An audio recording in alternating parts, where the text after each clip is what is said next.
a few problems with spirituality, spiritual teachers, and the news about a few of these teachers coming forward and being revealed as someone else than they portrayed themselves to be. There's a lot of news out there. I don't really like gossip, but I feel that it's important to look at this, where people like Deepak Chopra, people like Bentinho Massaro, all these spiritual teachers, now people are coming forward and really talking about how it really was like being with these people. The Epstein files and all that stuff about Deepak Chopra came forward, and about Bentinho, where old people in the tribe, they come forward and telling what the real experience was. See, we are all human beings.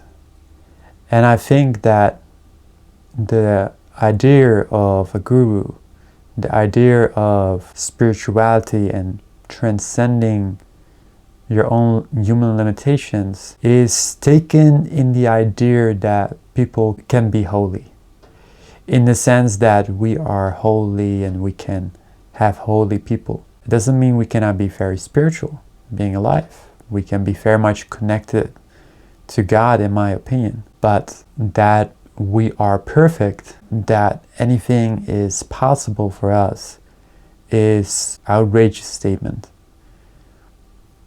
Just because you're one with God, as they teach, and oneness and consciousness, doesn't mean now you're all of a sudden operating like a God.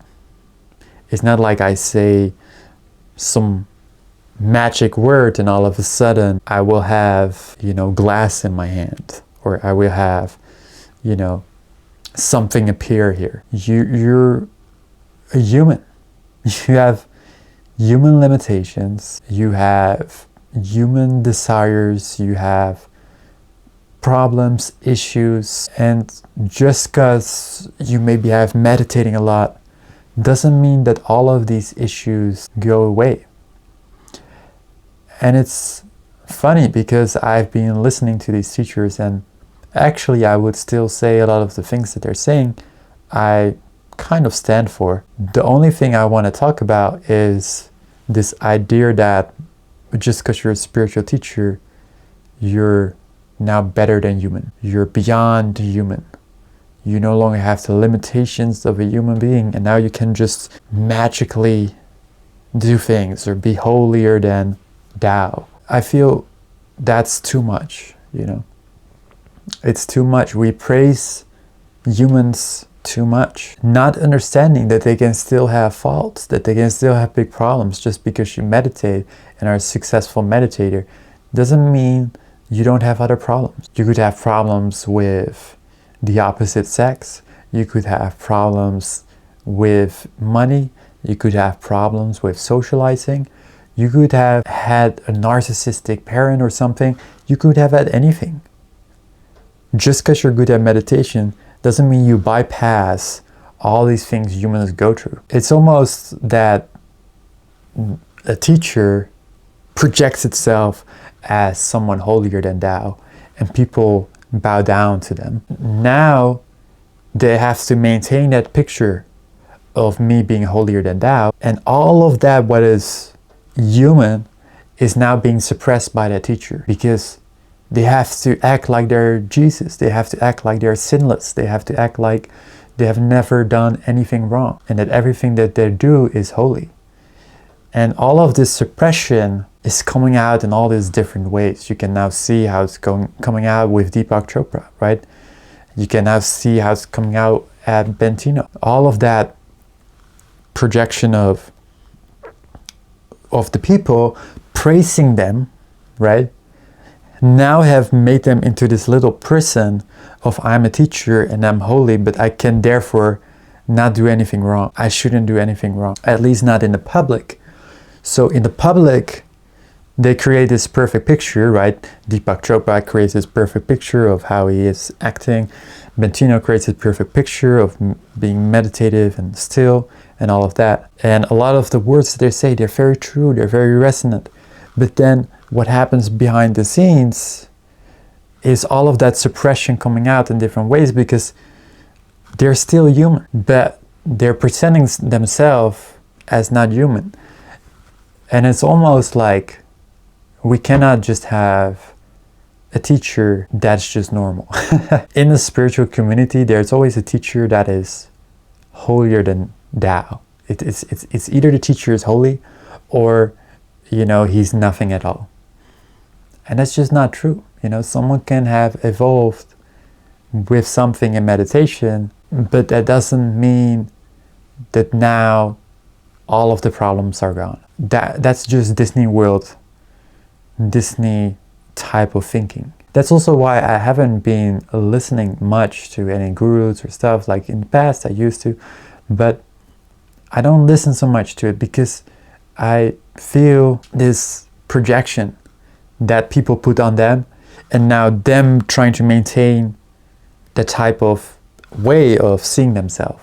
And they see themselves as someone holy, right? They have to see themselves as someone holy because they portray themselves, they sell themselves, that's how they make a living, So their income is dependent upon their image being seen as holy. Let's say Dalai Lama would do all kinds of crazy stuff. Let's say Dalai Lama started smoking weed and he started doing all of these not holy things. We would say, you're no longer the Dalai Lama, you're just, one of us, you're just human. But the thing is, Dalai Lama is just human, right? So I wouldn't be surprised if at some point the Dalai Lama, there are all kinds of stories of what he did behind the scenes. Because there's suppression, you see. Suppression, you're suppressing your human side. You cannot suppress your human side, you're human. You have to pee, you have to pee, you have to go to the toilet. You cannot magically make something appear right here. Like I'm a magician, but I cannot magically create like a flower here unless I use some manipulation, some magic trick. But it's not like I can magically create that. And maybe you have some people that have some powers or whatever, but still you're human. You're limited. You are not the oneness itself. You're not consciousness itself in its full capability. You have the capability of a human, and you're connected to this oneness consciousness, and you can connect to that oneness and consciousness. Doesn't mean you have the same powers as this. Even though you're connected to it, doesn't mean you now operate like you're a god. You're not, right? You're always human. You always will have these limitations of a human.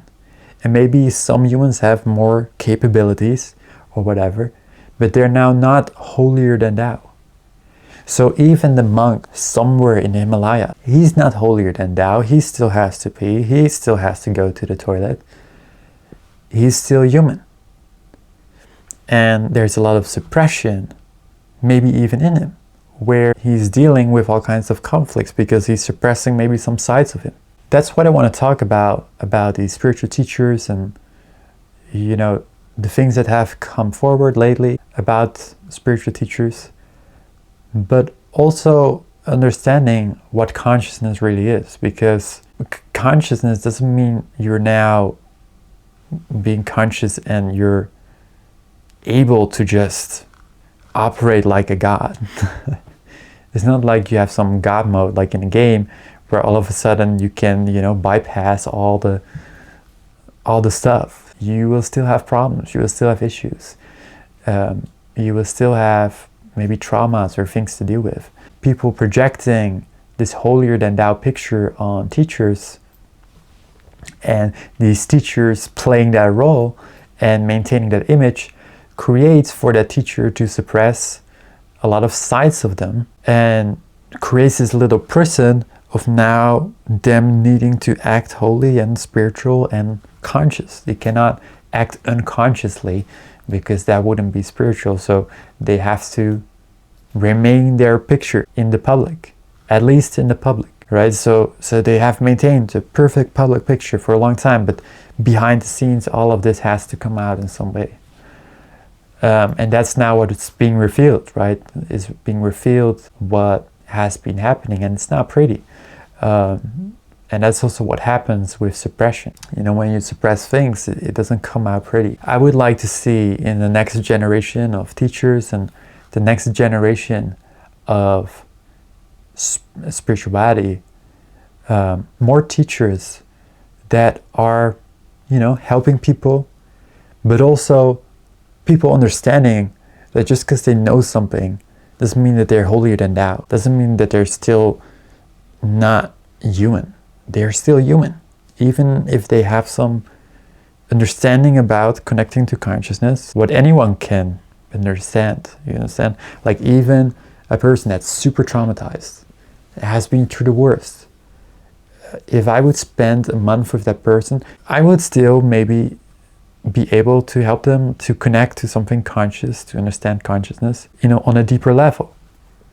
But that doesn't mean that they haven't been through all of that and that they're still not human. Like they still have this body and they still have these limitations of this body and of this world. All of that still exists. I'm not really shocked about what has been come forward because there's no way you're gonna maintain a picture like that in the public and it not coming out somewhere else. It's a very limiting public image that you have to maintain. You see, if you put yourself on a pedestal and if others put you on a pedestal, now you feel like you have to live up to that. When you're not on a pedestal, you're just like everyone else. You maybe have just a better understanding about consciousness, but it doesn't make you any special, doesn't make you any better.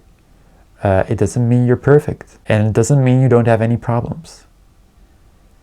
So this is what I want to say, and I hope in the next generation we actually can have teachers that, they're still human.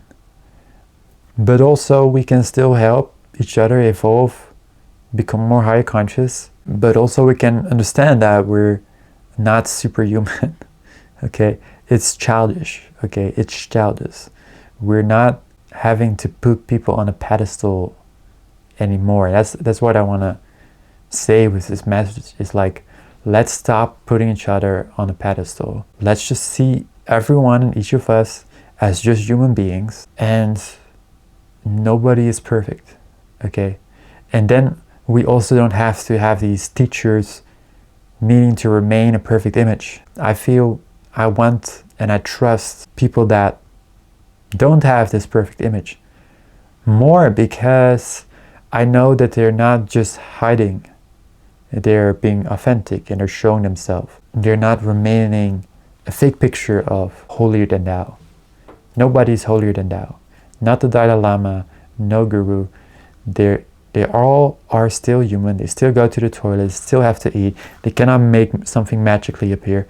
But it doesn't mean they don't know something about consciousness. They can still know something about consciousness, but it doesn't mean you're perfect. It doesn't mean you're perfect. You're still human. You still have lived life and been through things and have traumas or stuff like that. So remember that nobody's perfect. Remember to not put other people on the pedestal. And remember that we should always see everyone as just humans. We're all just humans. Consciousness is everything and everyone, and it's all one.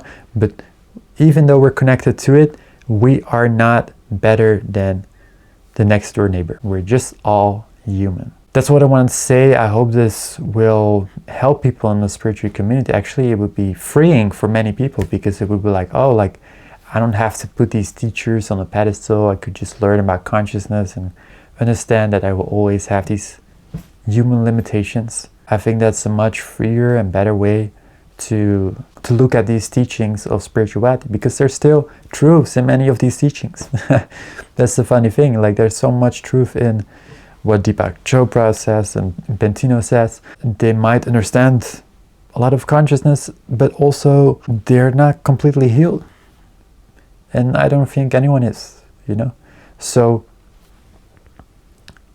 don't put anyone on a pedestal. We're all just human. We all go to the toilet. You can still learn about consciousness, but do it just without putting anyone on a pedestal. Just learn. Yeah, that's all I wanted to say, It's something I want to say. And I actually think it's exciting, because this could mean that we have the next generation where we can just be human and be normal and not put other people on the pedestal and not create this whole drama and fuss and this whole status idea of someone is better than others, someone is more conscious than others. All of this is just a feeder, is drama. It's not true, because even though they might be conscious, that doesn't mean that now they don't have any sin, they don't have any problem, they don't have anything wrong with them. That's complete bullshit and puts so much pressure on the teacher, puts so much projection of the students on the teacher, and makes the teacher suppress all of these things, and then comes out in awful ways, like we have seen with Deepak Chopra and Bentinho. Thank you so much. Don't forget to like, don't forget to subscribe, and I'll see you in the next video.